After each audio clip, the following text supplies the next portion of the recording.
Welcome. My name is Joe Abreu, and today we want to share with you a little bit about Toastmasters and the value of public speaking and leadership skills. Today we're fortunate enough to have three great guests. To my left, we have International Director Steve Chen. To his left, we have professional speaker and trainer Tate. To his left, we have Program Quality Director Beth Langdon.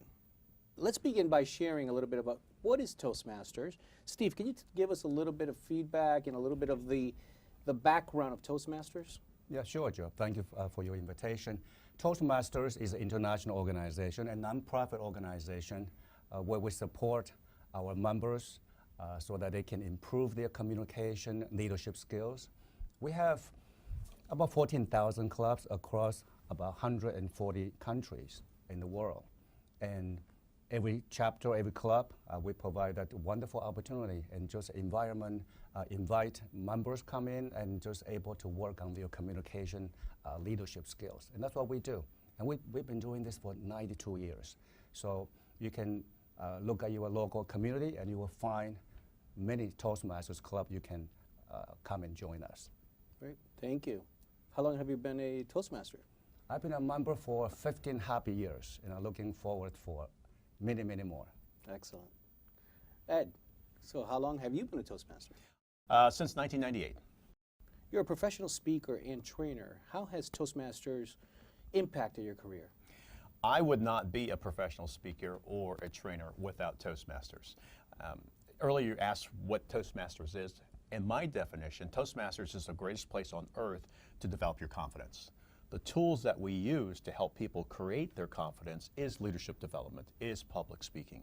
And without Toastmasters, again, I wouldn't have a career. Later on, I'm pretty sure we're going to talk about this, I won an award called the World Championship of Public Speaking. For the viewing audience, think of it as the American Idol of public speaking. And it's a year-long competition, 35,000 contestants. Winning that competition completely changed my life. I was a former executive in the computer industry, and that's when I made that shift to be a full-time professional speaker.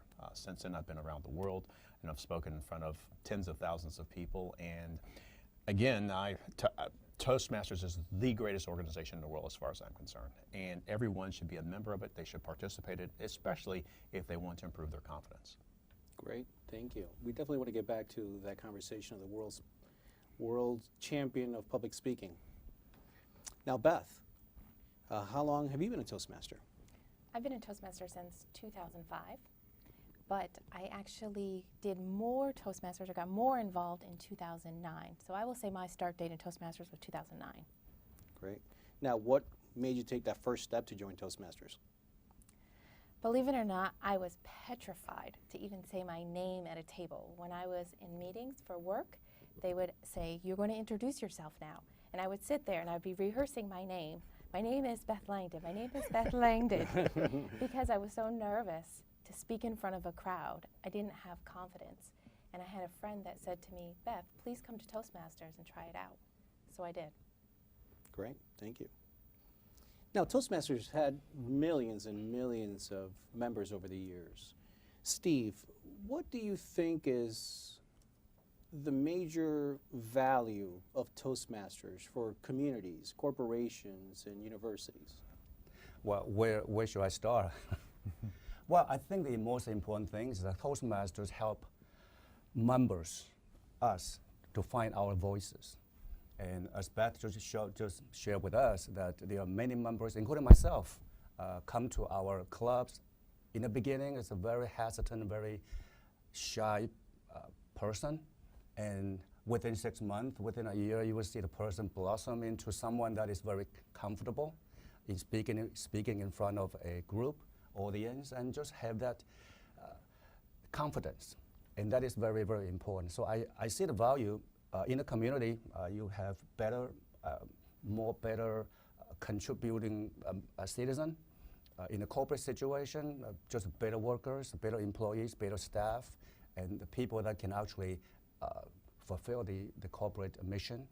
And of course, for the students, universities, they just become better. I just imagine that a young person actually able to have this very, very critical skill of comfortable in front of a group, presenting and just able to think on their feet. It's a very, very important skill.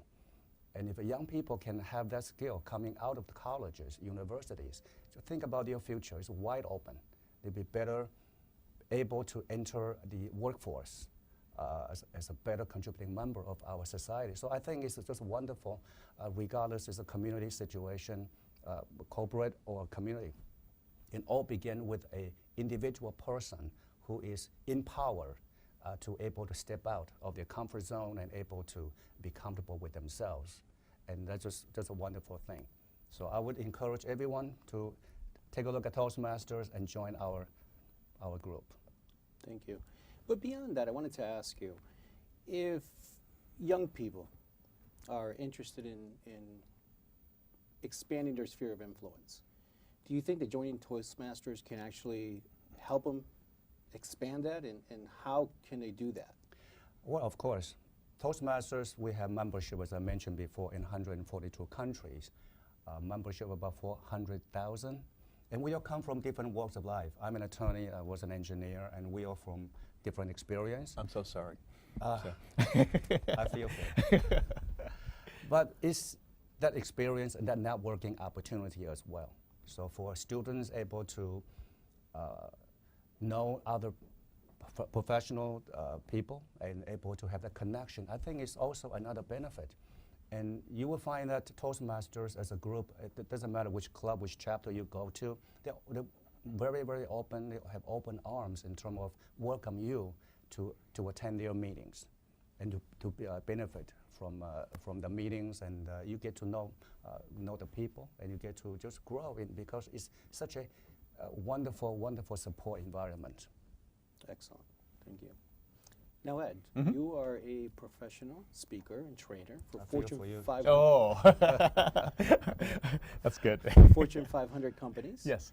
And over the years, you've sort of gone back and forth between Fortune 500, Toastmasters clubs, and from your perspective, now as a trainer, how do you think that Toastmasters can be helpful to those people who even have trained with you in the past? Could you give us an example of how that would be helpful? A couple of different examples. And to elaborate on further what Steve talked about, Toastmasters is the greatest place in the world to develop your confidence.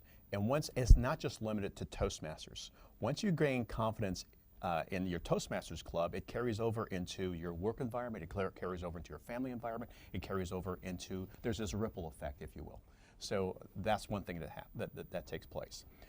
I'm a former executive in the computer industry, and I became a better leader because of Toastmasters. Now, I spent 17 years as an executive in high tech, and it wasn't until I literally became the president of my local Toastmasters club that I became a better leader. And here's the reason why. Number one is when you lead a nonprofit organization, you quickly discover something. You can't fire a volunteer. Am I right? All right. Because if a person's not doing their job and they're a volunteer, you can't fire them. Because if you do, they're a member, they'll show up at the meeting the following week. Whereas in corporate America, if someone's not doing their job well, we know what happens to them. So what I discovered about Toastmasters is we have to use our influence first, our real power last. And if we use our influence first, we never, ever have to use our real power ever again. As a leader, it forces us to think, what's going to motivate Steve? How can I get him to bring out the best in Steve? And how can I bring out the best in you? And how can I bring out the best in you? And it forces you as an individual to think in those terms. And again, I take you back to the ripple effect. Well, if you're thinking that way at Toastmasters, then you're going to think that way at work, and you're also going to think that way with your family and your friends and in your community. So there's this continuous ripple effect that takes place with regard to Toastmasters. As a trainer, how's it Toastmasters impacted me? Let me approach it from a different perspective. Let's say, for example, you're an employee and you have to have a presentation either in front of a customer, a client, or other executives inside the organization. Toastmasters is a great place to practice and to rehearse in a safe environment, especially if there's a high-stakes presentation that might impact your career. So these are some different ways I feel that Toastmasters is a benefit not only to the community, to yourself, companies at large, and organizations at large. Great. Beth, how has those ripple effects of joining Toastmasters affected your personal life?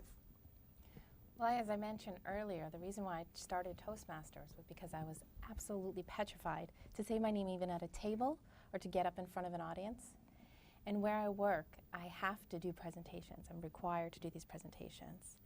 And I can honestly say, just like you both have, that Toastmasters is the best organization for that. But one thing that I have for advice is that you need to participate. You cannot sit back.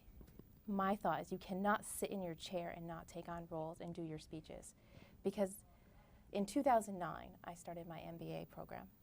And I was really nervous, again, to do my public speaking. And I thought to myself, I'm a Toastmaster. Why can't I do my public speaking? Well, the reason why was because I wasn't practicing. I wasn't taking on roles. I still had the fear of public speaking. So I promised myself that I would take every opportunity I had to get up in front of the audience and to speak.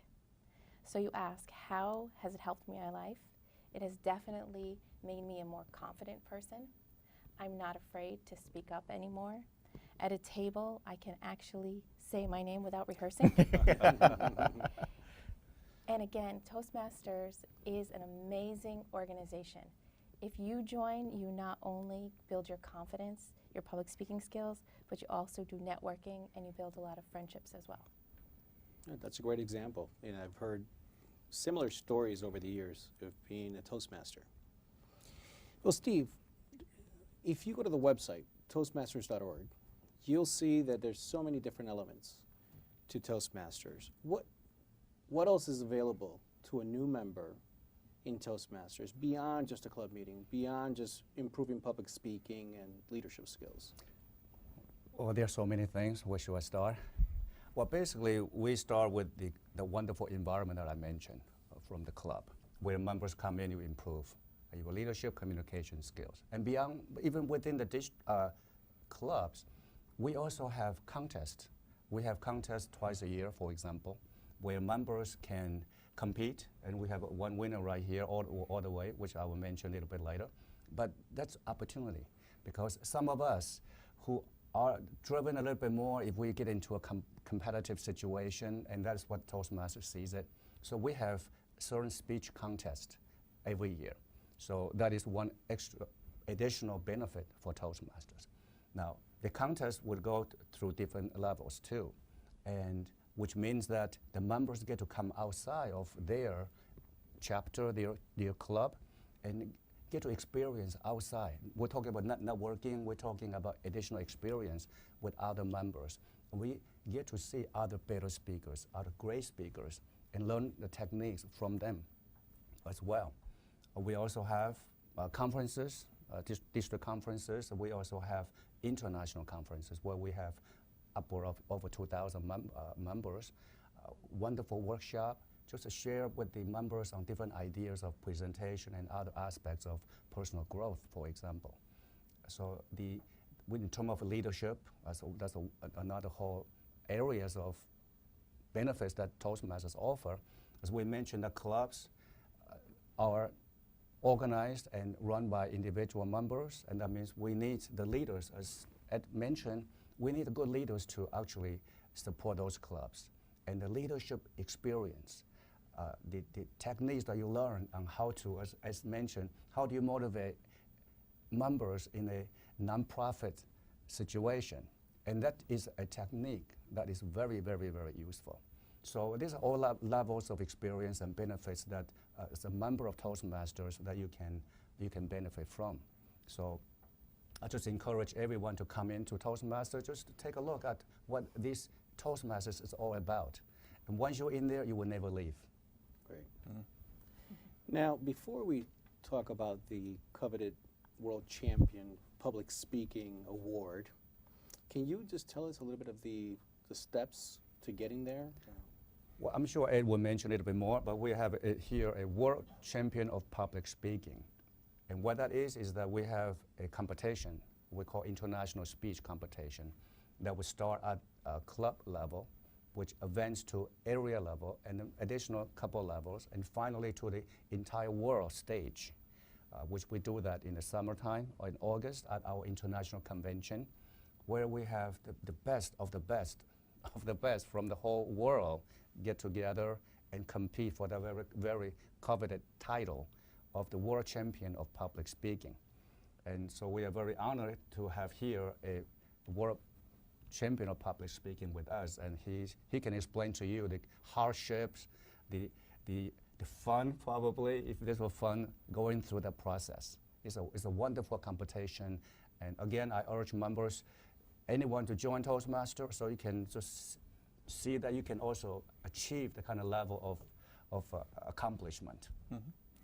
Well, one thing I would add, compete even if you're not competitive. And what I mean by that is there are some people who like to go into competitions and there are other people who don't. I'm inviting you to compete even if you don't like competitions for what it would make you. But it's like, because the process is amazing. It is an amazing growth process. And you expand your comfort zone. Like, for example, you said you no longer have to rehearse your name, right? But just by competing, be it in the humorous speech contest or the evaluation contest or the World Championship of Public Speaking, it really doesn't matter. The thing I'm inviting people to do is to compete because what it will make for you. The results are, frankly, they're secondary.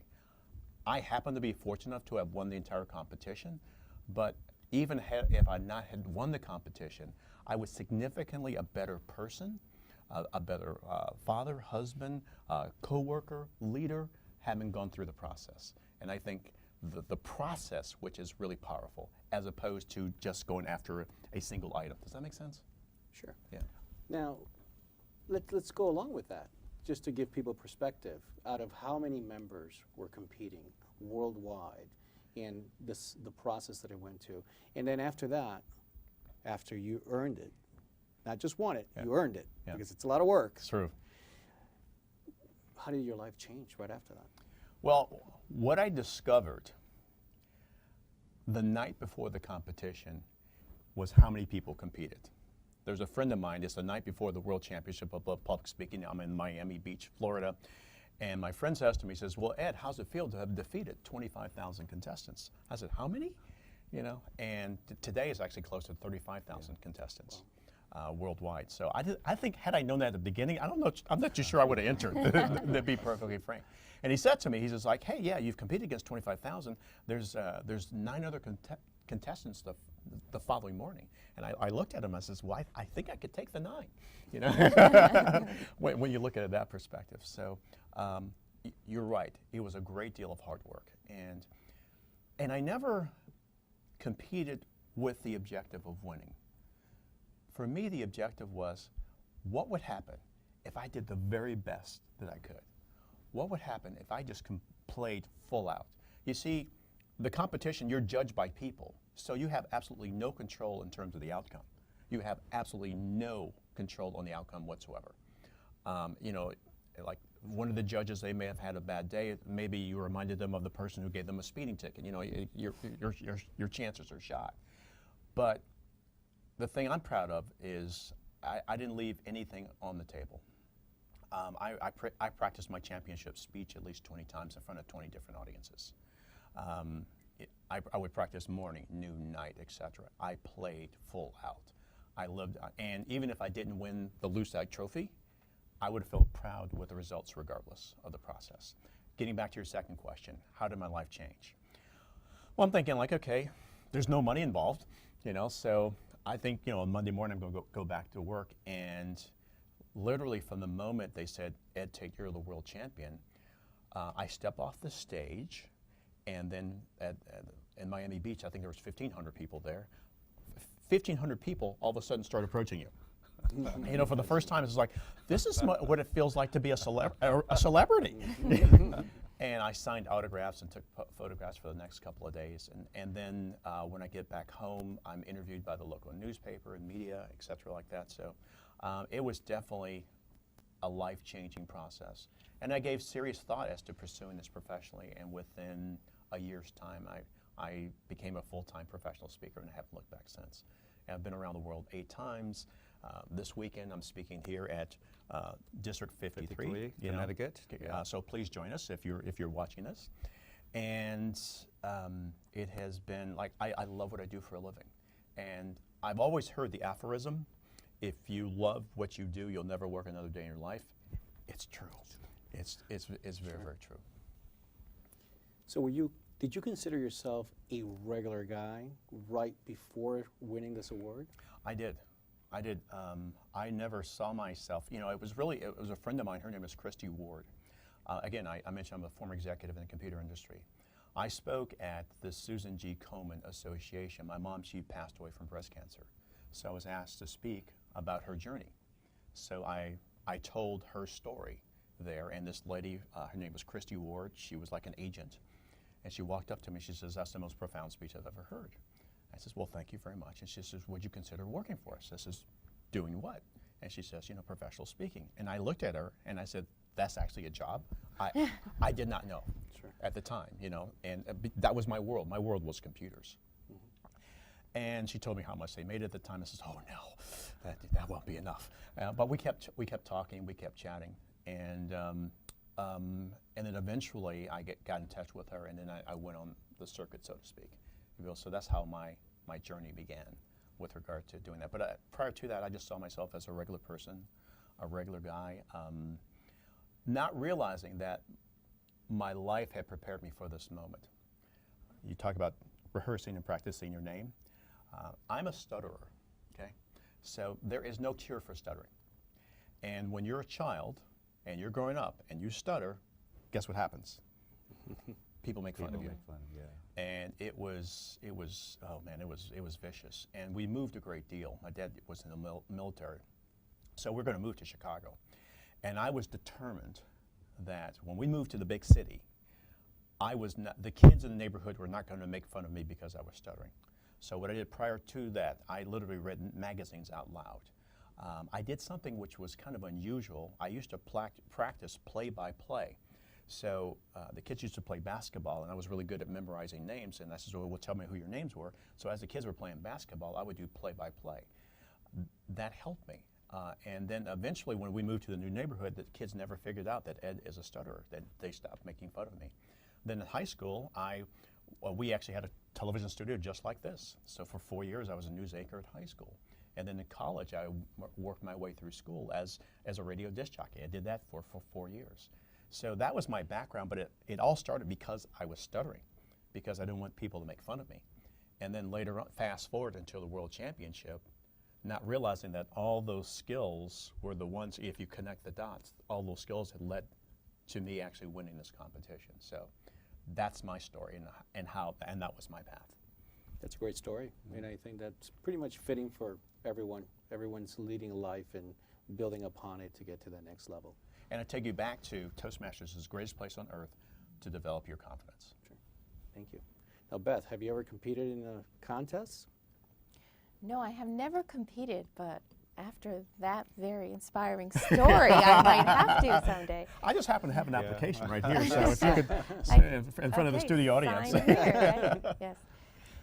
Being in Toastmasters, I've been the area director, division director, now I'm the program quality director. So I've been very involved in contests. However, I've never competed, but I can see the progression of the contestants and how they are growing, because one thing that I didn't hear today was you start at the club level, so you win in your club, then you go to the area competition, then you go to the division, then you go to the district, and as you know, where you won international, you go to the international conference as well, in the convention, and that's where you win. So you have multiple times to perfect your speech and to practice your speech.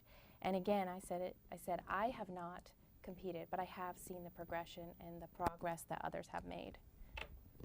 Yeah, let me also just thank Ed too on behalf of Toastmasters International for his continue to give back to our organization by coming to our conferences and share his experience, his wisdom, and just so that our members can actually just benefit more from learning from you, from your experience. So thank you so much for doing that. Over the years too. I wouldn't have a career if it wasn't for Toastmasters. Yeah. So for me, it's a no-brainer. Because the other thing I've experienced in my life, the more you give, the more you get. Yeah. And that, to me, that seems to be a universal law. So the more I've given Toastmasters, the more I get back. I mean, I'm on your television show here, Joe. You know, case closed. Yes. Well, thank you for that. Well, the other thing quickly is that, yeah, Toastmasters, basically, we are a bunch of very nice people, and just in here to support each other. As I mentioned again and again, it's the environment. And we just continue to give back, continue to support, and to see who would have certain needs, and we were there to help each other out. So once again, come to Toastmasters. Now, Beth, as a program quality director, you are directly tied to organizing these events at the local community levels.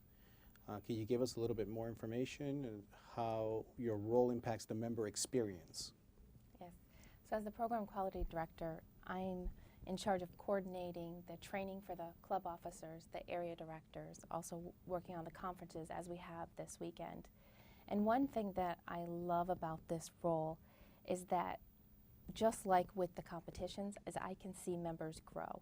And I know where I was when I began Toastmasters and how nervous and scared I was to do the public speaking. And I can see that in others, and I can share my journey, my Toastmaster story with them and tell them how it will get better. And if you practice, practice, practice. Those are the 3 words I hated to hear whenever my mentor would tell me, Beth, you need to practice, you need to do your speech. Even if you get up there and fail, it's okay. As we've all mentioned today, Toastmasters is a very supportive organization. And as the program quality director, that will be one of my goals for the year, is to support the Toastmasters, to support the organization and all the members and help them grow, is what my goal is for the year. Right. Excellent, thank you. And where does a viewer find out where they can find a club near them? Well, very simple, toastmasters.org. Excellent, thank That's it. you. Mm-hmm. That's very simple. And I'm just going to add to that, you know, no matter where you live, if there's a Toastmasters organization, there's a club near you in the morning, afternoon, in the evening. The thing I would invite people to do is check out several clubs. Check out a club and see where you feel comfortable and challenged at the same time. Because if you feel too comfortable, you may not do things, like you may not stretch. But if you feel challenged, then you know where they'll push you. You know, like if you move to a new community, for example, for me, my wife and I, we just moved to a place called Lake Las Vegas. So we've checked out several different churches, and we finally found a church that felt comfortable for us. We felt like this is going to be a home for us. I would use that same philosophy in terms of checking out Toastmasters clubs. Some of them may be closer to where you work, or some of them may be close to where you live. But again, check out several just to see, you know, just to test the temperature. Yeah, great suggestion, Right. thank you. Beth, any final word of advice that you want to give our viewers? Toastmasters.org. Go find a club. Absolutely, it will change your life. Excellent. Well, I want to thank all of you for being here today and for sharing your stories. And for the viewers at home, please visit toastmasters.org and find a club near you. Thank you.